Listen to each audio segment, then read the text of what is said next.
Alright, 3 minutes late to the last game, 3 minutes late to this one, but it doesn't matter. I hate commentating early game anyway. Oh, but we're getting right into the action. Nautilus secures first blood.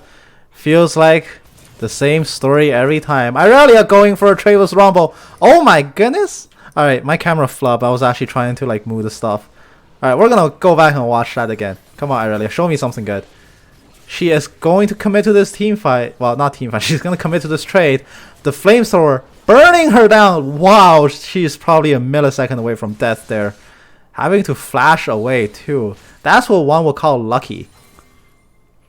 Alright, now let's evaluate the matchups. After getting to very quick kills early on in the game, we have Irelia versus Rumble top, and apparently Irelia is now just ahead after that amazingly, and I'm just going to call it like it is, amazingly lucky solo kill. Jungle is the Olaf versus Elise. Definitely a terrifying bruiser threat versus the most terrifying early game ganking jungler imaginable.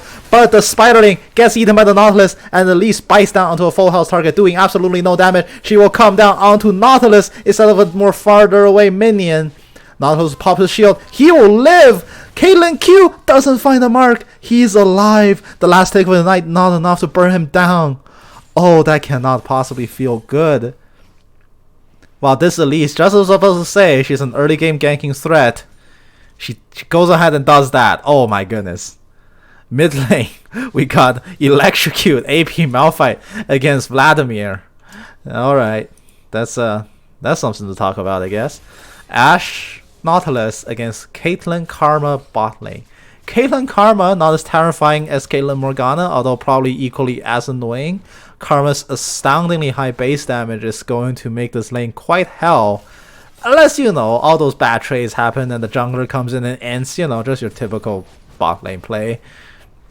They will get a plate advantage, as they naturally will, because this lane is a pushing terror. But this plate gold and the slight CS lead, is it going to be enough to offset all of their mistakes that they've already made in the early game? We'll have to see. Alright, mid lane. Ever since the Malphite AP ratio nerf, the AP Malph hasn't been the same one-shot your backline threat that he's always been. And while he's not dead, like I would think it'd be incorrect to call AP Malph dead, but I call him that. I think AP Malph is dead. I know I just said it's an incorrect thing to assume, but it's hard to justify it, basically. The cost-benefit analysis doesn't weigh in AP Malphite's favor anymore. If you get going, if you get fed, then yeah, absolutely, still be the same terrifying backline one-shot threat that you always dreamed of being. But the route you have to take to get there now is so much more expensive. You're essentially lost 20% of your AP ratio on the thing that you're banking to one-shot them with. And 20% is massive. And now Vladimir going in for a solo kill. Hemoplague is running. Malphite will run away, and the Hemoplague pop not enough to kill him. He had to ult Vladimir just to disengage. But you know, as I was saying, I don't like this. I don't like this build as much as I used to like it. And I just think that if you're still running a Malphite, tank is now probably just the way to go. The AP payoff, while it still exists, is going to be so much harder to reach. And when you're crippling yourself to that, and you lane up against a Vladimir, who after he hits level 10 is just one of the most terrifying champions in the game to go up against. He's definitely got his work cut out for him. And the squishier he builds, the better of a time Vladimir will have. Ideally, Vladimir should never die to a Malphite. Just like, even if you get hit by unstoppable force, you can still pull away the rest of the damage. Even if you can't pull away the rest of the damage, you can just Hemoplague pull and walk away anyway. It's very hard for Malphite to get in residual damage, but here comes Elise, making up for that last flop gank with an actual kill. Nautilus actually dies as well, so a 2v2 victory here for the bot lane. They're now starting to leverage their laning power against the blue team bot lane. Now Irelia saying, I can beat the crap out of you without even moving. And now Rumble commits the equalizer. So does Irelia, committing her ultimate.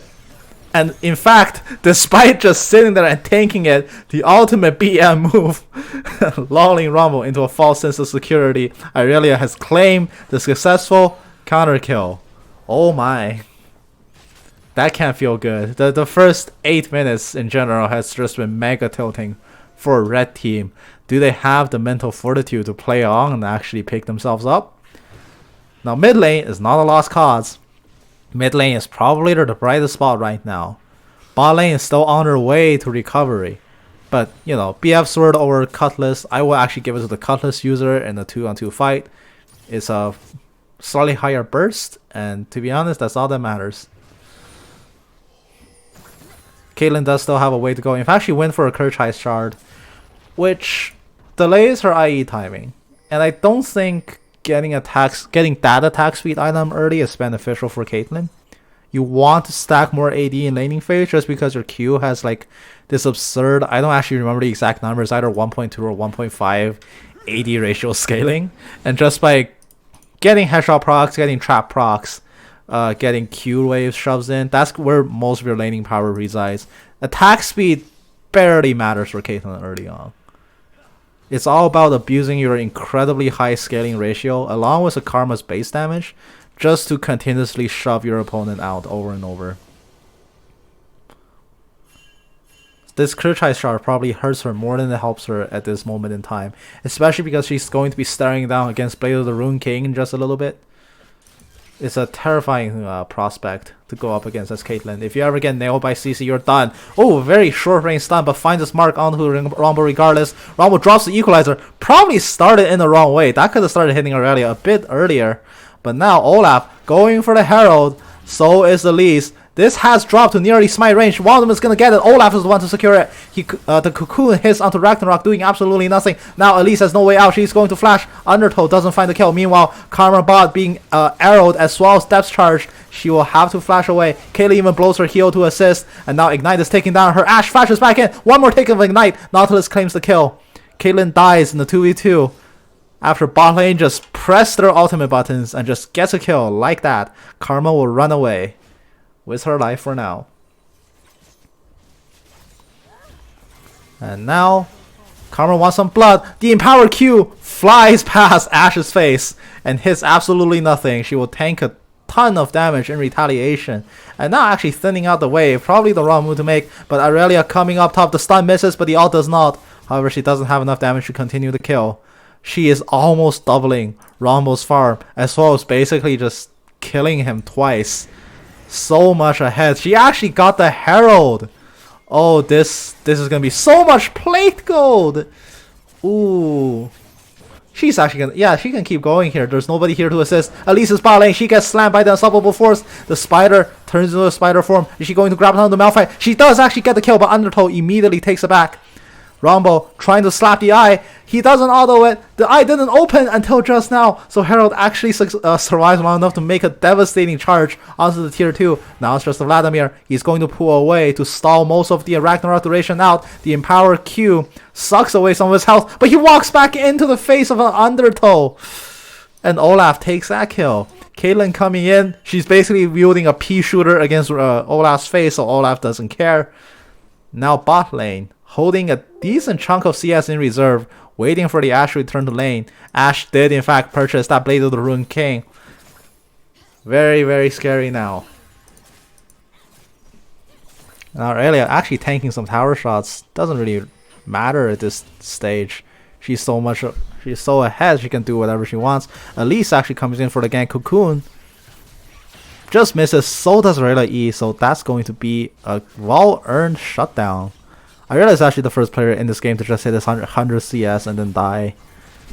Elise picking up that shutdown does matter quite a bit. She was quite strapped. Honestly, most of the engagements she's picked are either just one-way tickets, suicide dives, or just haven't worked out well in her favor in general. So hopefully with that shutdown kill, she can actually recoup some power, because right now the Olaf's running a train over her. We'll see where this what she can do with that money. She's actually going for Ninja Tabai. She's very scared of the Olaf and Ashe and the Aurelia. And now Enchanted Crystal Arrow coming out right after last minion dies. The Dredge line hooking Karma back. Karma no longer has a flash. Depth charge onto the Caitlyn. They probably want more. The slow landing onto Caitlyn, but she's well under her tower's range. This bullet definitely not going to hit Nautilus. Ashe will tank it. No worse for wear. Slowly life stealing. Elise used her engage tool just to close the gap. She has nothing left. She finds a paralyzing bite onto the Nautilus and kills him. And now Ashe kiting her out. She no longer has cocoon. She turns to human form, tries to run away, but that's not going to save her. Well, she didn't do much with that gold lead. Not gold lead. She didn't do much with that shutdown gold. She just went bot and gave it away again. And now Ashe picks up her 3rd kill along with the Nautilus. Bot lane combined 6 kills and 6 assists. That is scary. And now Olaf takes away the Ocean Drake. And the Rift will change into the Infernal Rift. Ooh. Blue team thoroughly ahead. Rumble eaten, Rumble eaten by Aurelius Blaze, basically. That's what I was gonna say, but it doesn't really make much sense. Now Vladimir and Elise have made their way topside, so that's enough signal for everybody to back off. Malphite has about 10 seconds along with his tower. He'll take 1 plate and call it a day. Meanwhile, yeah, all his plays are still up too, so that's a positive pushing. That was a positive push coming out from blue team. Hemo Plague, Cocoon just barely misses, but the Hemo Plague not enough to kill. He doesn't even have Luden's finish 40 minutes into the game. Not as ahead he'd like to be, especially on a champion doing pretty snowbally build. But it doesn't matter, even if a Malphite falls behind. As long as he lives long enough to drop his ultimate, he's done his job. After all misses, Elise flies up in the air and avoids it. Now Vladimir, taking down to half, but has an empower suck. Doesn't actually get it off. And this is going to be a very difficult hold for a very low health Vladimir. Caitlyn being a brave warrior, she can't really hold off this wave, but Rumble's here to help. Enchanted Crystal Arrow finds its way on the Karma. Karma's also going to get rooted, stunned up once again. She has to blow her flash just to get clear. Terrible, terrible entry for the Karma, and she does pay for it dearly.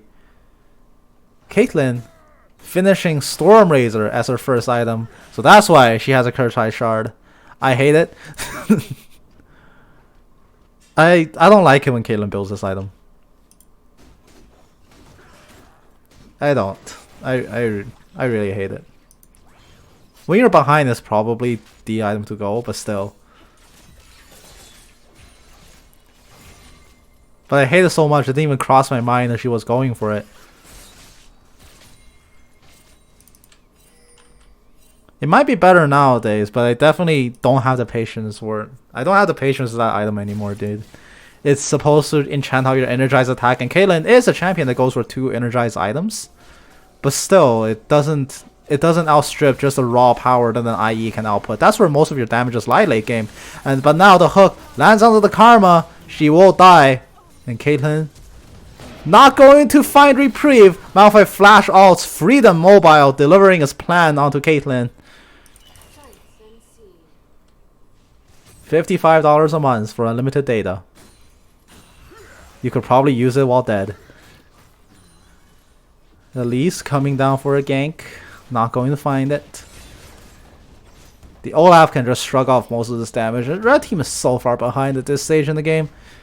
It didn't even look that bad just a few minutes ago, but it's definitely cascaded into just worse and worse events. It's not over. It's never actually over as long as Vladimir exists in decent health. And he is still, in decent health. It's just that he has a monumental task ahead of him. He is now the crush to keep Red Team in this game. All they have to do is realize it and give him some more resources. As long as he can pivot some good team fights, Red Team has a ticket back into this game. But Red Team is definitely a team that lacks a way to come back. Once teams can just shrug, oh no. As I was saying, Red Team is one of those comps that once you fall behind, there's no going back. Equalizer is not scary enough if you're behind. Vladimir can't really 1v9 this team comp. What's an Elise gonna do when you're just feeding? Caitlyn has a bad mid game already, and having a worse early game just doesn't... having a worse early game in this game is just going to cripple her even more. And Karma, her base damage just gets shrugged off once your enemy's ahead. If you fall behind, you're most likely not coming back as Red Team. But damn it, they're gonna try. Because this is some of these promos and they think it's not over. Caitlyn doesn't even have the DPS to clear a wave. This is why I hate Storm Razor. I don't think Caitlyn should buy that first. Like, no matter how many people do it. And now the headshot. The headshot damage clips Malphite for a decent chunk of his health through his shield as well, but it's the full AP Malphite. He finally finished Luden's Echo and Sorcerer's Shoes.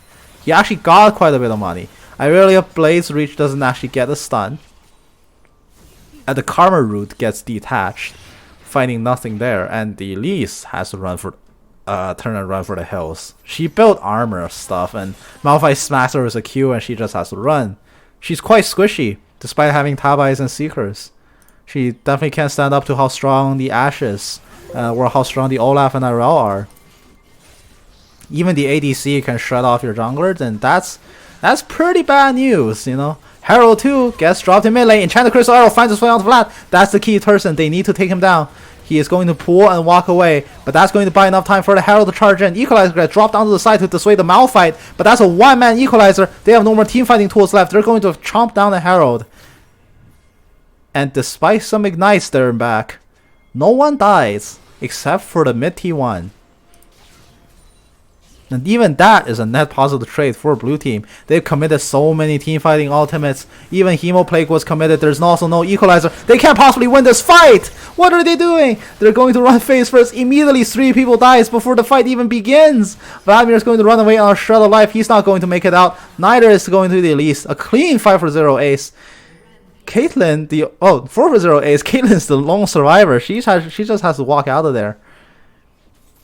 Calling blue team's bluff on Dragon. It's not even a bluff, like just calling their engagement, trying to answer it. Worst idea ever, especially when blue team just saw you blow all of your team fighting ultimates. Being in a pit be damned, they could be in like a 1-inch hallway and they can't win that team fight without those key ultimates. And now, tier 2 drops as a result of red team's hubris. A solidly clean 10,000 gold ahead until red team got like 300 gold out of nowhere. But now, this game is over. Elise somehow has 6 kills. Not 6 kills, 5 kills and 6 deaths.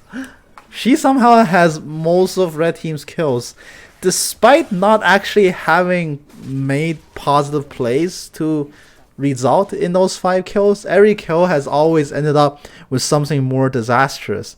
But the solo queue mentality. The Elise thinks she's 1v9, even though she's actually the catalyst of their downfall. You should just look at them and be like, oh wow, I have 5 of our whole team's 6 kills. Dang, my team must be heavy. And they are, but definitely she's not helping. Enchanted Crystal Arrow takes out the jungler. They're just blowing ultimates to kill off the Elise, because really, who else is strong enough to threaten them right now? Vlad is forced to go for Hourglass second, but he's so poor he can't even buy a stopwatch. The arm guard right now is basically like an actual... The arm guard is as effective as an actual arm guard when your opponent is shooting you with a machine gun. It's barely going to save you through all of the damage that blue team has accrued.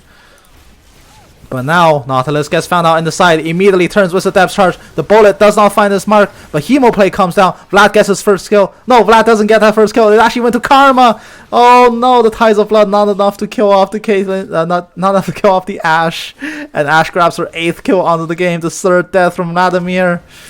He needs to scale up, but he hasn't actually even found a kill yet. Now Malphite will run away. Caitlyn wants to pursue. Barely finishes off either of them. Elise grabs her 6th kill of the game. Look at me, guys. I'm contributing. I'm Elise.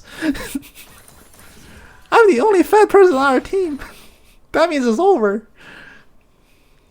And now, Ashe going to recall. Top lane, Elise. I don't know why she's just standing there. It's not like she's hidden or anything. And now she uses her only escape tool. And Irelia finds the stun. The petrifying bite doesn't get the kill. Not petrifying, paralyzing bite, right? Venomous bite, ha. The speedy spider coming down to chomp on Irelia. But if she dashes forward for her, that's a death sentence. Don't do it. Don't do it, Blaze Reach, not finding the stun. Oh goodness. But the Nautilus is here, rooting her with a hook. Dredgeline doesn't find his target. but he's giving chase. It's just a karma. She's not strong enough to dissuade Nautilus from continuing on. Ashe coming out from the pincer, Enchanted Crystal Arrow, hitting onto the Elise. Elise pops the blast plant, but not enough to actually send her over the wall. So now the chase continues. There's no repel, and she will die to the slow arrows coming out from Ashe. Rumble, the next target. He walks into a vision ward. There's no vision there, but Olaf will be the living ward. He's actually going to run down Caitlyn. That is a scary word. TSM, take notes. And now Rumble drops Equalizer, runs away. He makes it into his base. Undertow doesn't find the targets through the fog. Now they're going to clear out the remnants of red team's vision from their own jungle, depriving them of their eyes. And Baron, the natural next target. The vision plant was killed the other way. There's no vision coming down onto the pit. There is a ward in the back seeing it all, but it gets disabled now. And now it is the freest Baron ever. After this, they can even go for a dragon or, you know, just end the game or do anything. Irel's here trying to 1v5. She can actually probably pull it off. They're so ahead.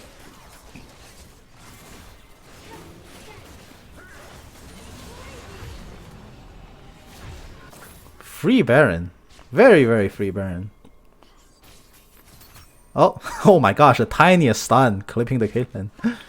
She would actually have died if I really just dove on her. Of course, I really wouldn't be making it out, but Caitlyn's so squishy. So weak at this stage in the game. She's going for her IE second.